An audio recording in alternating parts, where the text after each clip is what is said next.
सभापति महोदय, सर आपने मेरा नाम लिया था। अरे तो कल लिए। 10 मिनट प्लीज सामने भी लो। आपने मेरा नाम लिया सर। सामने भी लो। no see Javadekar is on is speaking no please नहीं प्रकाश जावड़ेकर आ रहा है यार। no please उप सभापति महोदय, no वहाँ please क्या है? what is this you don't open the passage please please please please please Mr. Khan sit down now please I want Sir. order in the house Clock should be reset. no that you don't worry I am looking there Okay, On but the no, display- it is already on the display board don't Okay. worry sir, आज हम appropriation bill की चर्चा कर रहे हैं, लेकिन साथ में जो महंगाई के मुद्दे हैं वो भी उठाने हैं, और इसलिए पहले मैं संक्षेप में महंगाई की बात करूंगा। बनाओ और अर्थशास्त्री प्रधानमंत्री की सबसे बड़ी विफलता कुछ है तो ये महंगाई को लगाम लगाने में जो विफलता है वो है। The economist prime ministers biggest failure in 10 years is his failure to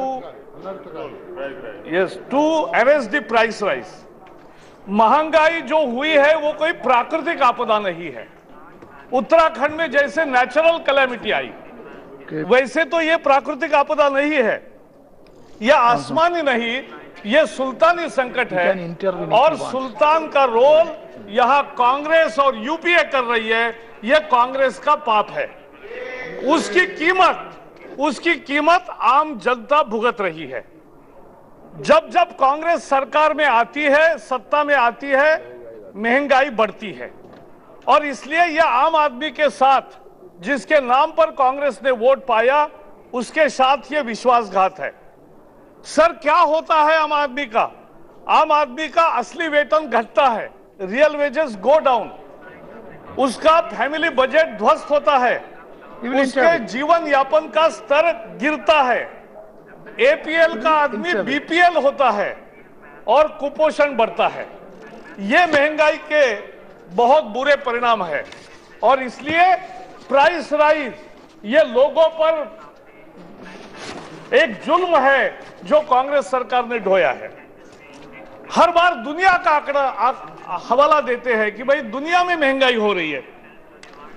I have got latest economist 30 अगस्त, पिछले एक साल में 2013 के 9 महीने के आंकड़े, यूनाइटेड स्टेट्स में, अमेरिका में 1.5% है, 1.5% इन्फ्लेशन रेट, चाइना में 2.7 है, ब्रिटेन में 2.6 है, जापान में 0.1 है, ब्राजील में 5.6 है, साउथ अफ्रीका में 5.5 है, भारत में 9.6 है। सर, ये आपका ही चेहरा हम दिखा रहे, हर बार दुनिया का हवाला देते हो कि दुनिया में महंगाई हो रही है इसलिए हमारे यहाँ हो रही, गलत। अपने यहाँ ज्यादा महंगाई है, आप हमसे ज्यादा केवल वेनेजुएला है, वहां 39% है। अब उसमें अगर आप चाहोगे कि वेनेजुएला से हमारी कम है तो भला हो आपका। Sir, this is complete mismanagement of the food stocks. 20 million ton का बफर होता है, 40 मिलियन टन का पब्लिक डिस्ट्रीब्यूशन को लगता है, लेकिन आपने 80 मिलियन टन्स को रखा, सड़ाया। उच्चतम न्यायालय ने कहा बांटो, तो भी नहीं बांटा, मुफ्त में गरीब को बांटो कहा। You did not listen to Supreme Court. और हमारे समय जब स्टॉक ज्यादा होता था और महंगाई थोड़ी होती थी तो हम बाजार में लाते थे, आपने बाजार में नहीं लाया, अनाज को सड़ाया, सड़ाकर शराब वालों को दिया, महंगाई बढ़ाई। ये पाप आपका है, आपका मिसमैनेजमेंट है। पीना बढ़ाया। एडिबल ऑयल 2003 तक एडिबल ऑयल हम देश में ही तैयार करते थे, लेकिन आपने ऐसी नीति की 2004 के बाद कि जो जीरो डिपेंडेंट कंट्री थी एडिबल ऑयल में, वो आज 60% इंपोर्ट डिपेंडेंट हो गई है। तो ये मतलब है कि जो खाद्यान्न तेल जो यहां पैदा होता था, यहां हम खाते थे, उसको भी आपने विदेश के हवाले कर दिया। पेट्रोल डीजल की बात है। पेट्रोल डीजल में मुझे अर्थ मंत्री आप बताइए, क्योंकि दुनिया का आपको ज्यादा अनुभव है, कौन सा ऐसा देश है जहां पेट्रोल डीजल और पेट्रोलियम प्रोडक्ट्स पर इतने बड़े मात्रा में टैक्स है? Which is that country which has so much of taxation? आप कह रहे हैं कि 2 लाख करोड़ की अंडर रिकवरी है, लेकिन अंडर रिकवरी के जितना ही आपका अंडर रिकवरी की इतना ही आपका टैक्सेशन है, तो ये अंडर रिकवरी भी बहुत चैलेंजेबल फिगर है। सो टैक्सेशन इतना कभी नहीं होता, एक क्षेत्र से कितना लूटोगे? और इसलिए आज पेट्रोल डीजल की महंगाई है और उसके कारण सब महंगा होता। रूपी डिवैल्यूएशन जो हुआ, यह भी आपकी करनी है। बांग्लादेश के टका के साथ आपका 20% डिवैल्यूएशन हुआ है। बताओ मुझे ऐसा कौन सा देश है? बांग्लादेश के टका के साथ आपका डिवैल्यूएशन है। ऐसा नहीं हुआ है सारे इमर्जिंग कंट्रीज का। और सारे इंपोर्टेड आइटम्स, एडिबल ऑयल से लेकर, कोल से लेकर, इलेक्ट्रॉनिक गुड्स से लेकर हर चीज महंगी हो गई। और पेट्रोलियम प्रोडक्ट्स, यह आपकी करनी है और इसका लाभ तो कुछ नहीं हुआ है। मैं संक्षेप में पॉइंट्स उठा रहा हूं। आरबीआई को आपने कहा कि कंट्रोल करेगी इन्फ्लेशन। क्या किया आरबीआई ने? 13 बार केवल ब्याज के दर बढ़ाए। Is it the tweezing of demand is the only answer for arresting the inflation? No sir, you should have managed the supply side, which you neglected, which you mismanaged, and that's why people have suffered. Chidambaram ji का एक नया अर्थशास्त्र है, उसमें है कि growth के लिए इन्फ्लेशन जरूरी है। ग्रोथ के लिए इन्फ्लेशन जरूरी है। जैसे एक एडवर्टीजमेंट आती है, दाग अच्छे होते हैं, दाग अच्छे होते हैं, तो वैसे ही ये कह रहे हैं कि इन्फ्लेशन अच्छा है। इन्फ्लेशन अच्छा है अगर ग्रोथ सचमुच में 10% की होती है, लेकिन यहां इन्फ्लेशन भी नहीं, इन्फ्लेशन तो बढ़ा लेकिन ग्रोथ नहीं बढ़ी, तो ये स्टैगफ्लेशन की अवस्था में आपने लाया।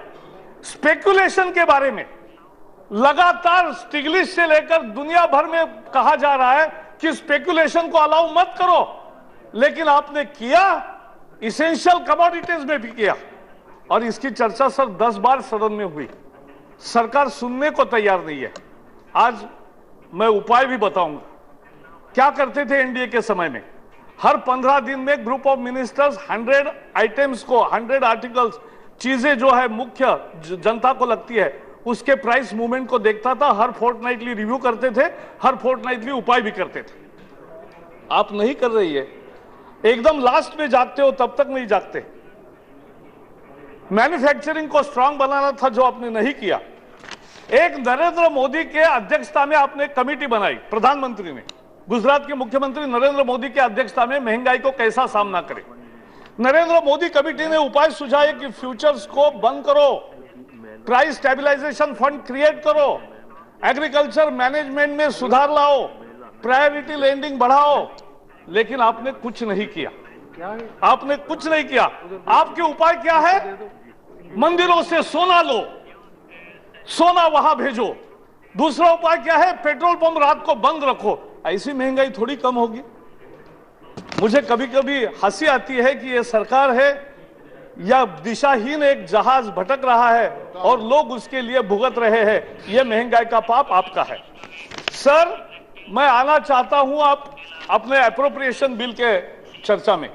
इसमें सर उन्होंने कहा है 10 मुद्दे। चिदम्बरम जी आर्टिकुलेट करने में अर्थ मंत्री अपने बहुत अच्छे हैं।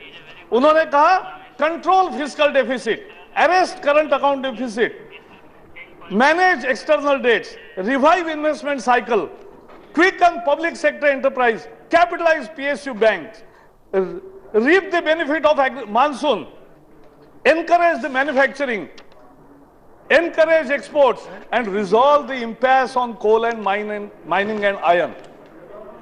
पढ़ने में बड़ा अच्छा लगता है। वास्तविकता क्या है? वास्तविकता सीधी है। फिस्कल डेफिसिट जो आपने तय किया है साल भर के लिए, पहले 4 महीने में 60% से ज्यादा आपने खर्च उसका किया है। उसका क्रॉस किया है, so you are already crossing your limit in 4 month.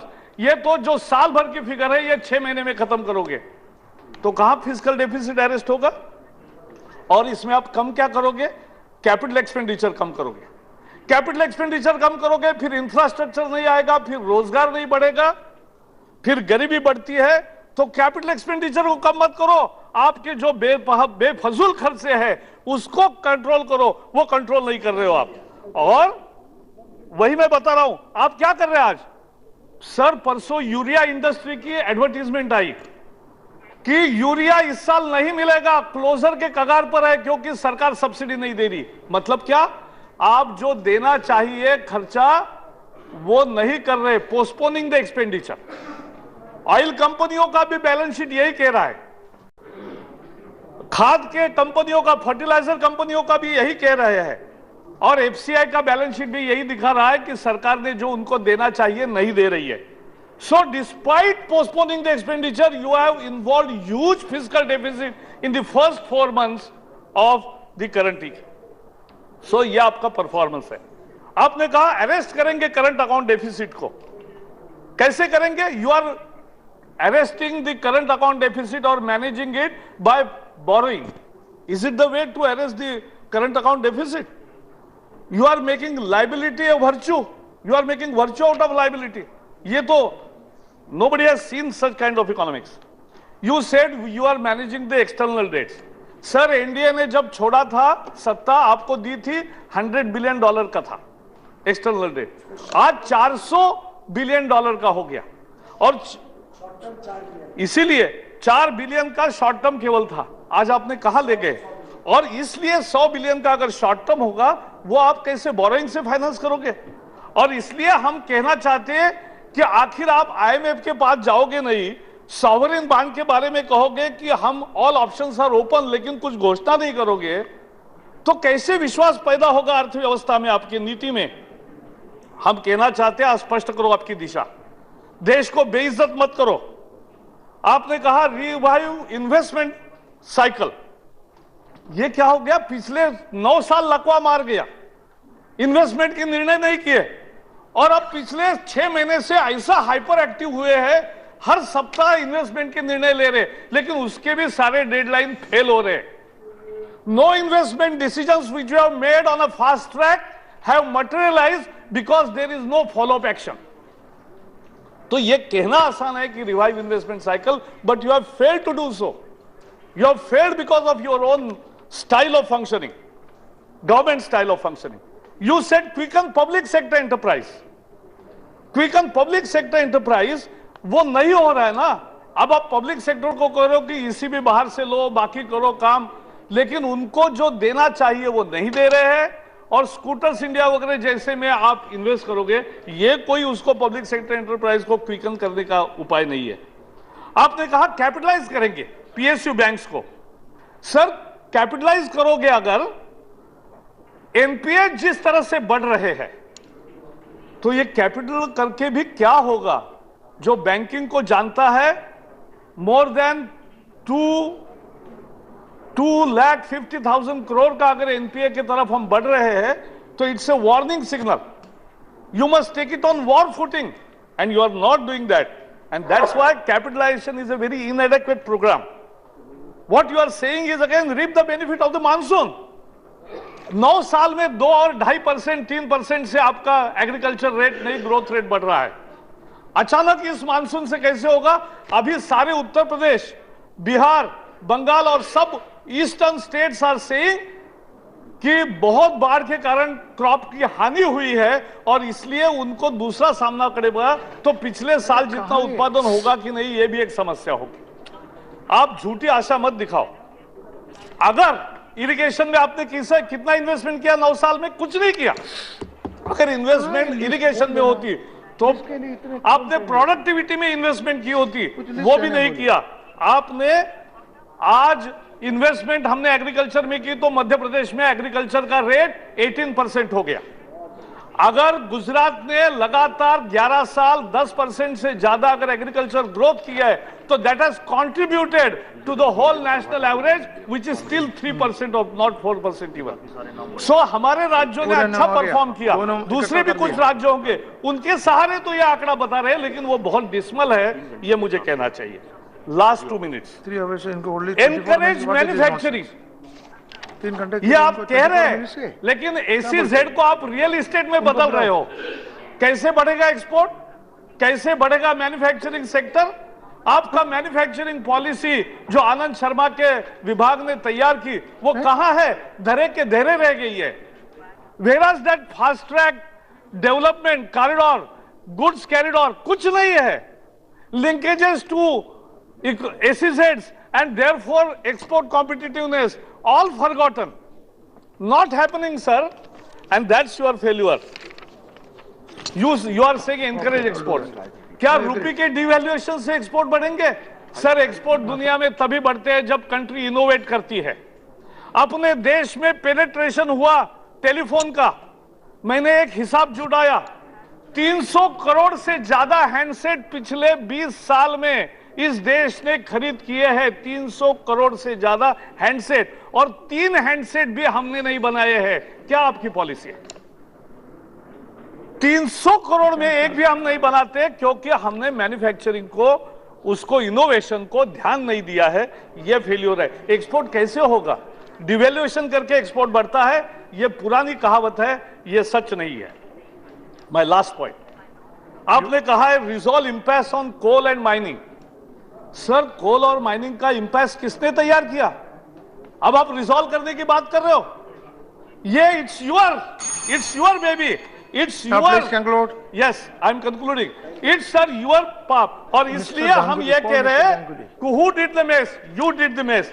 और आज जो टाइम्स में खबर आई है, एक समाचार पत्र में आपने देखा होगा, फाइल्स नहीं मिसिंग है, फाइल्स में से सिलेक्टेड कागज मिसिंग है। वो मिसिंग ऐसे नहीं हुए हैं, और वो मिसिंग ऐसे नहीं हुए हैं, वो मिसिंग, जैसे मैंने परसों भी कहा कि फाइल खुद होके नहीं चली जाती, फाइल कोई ले जाता है तभी जाती है।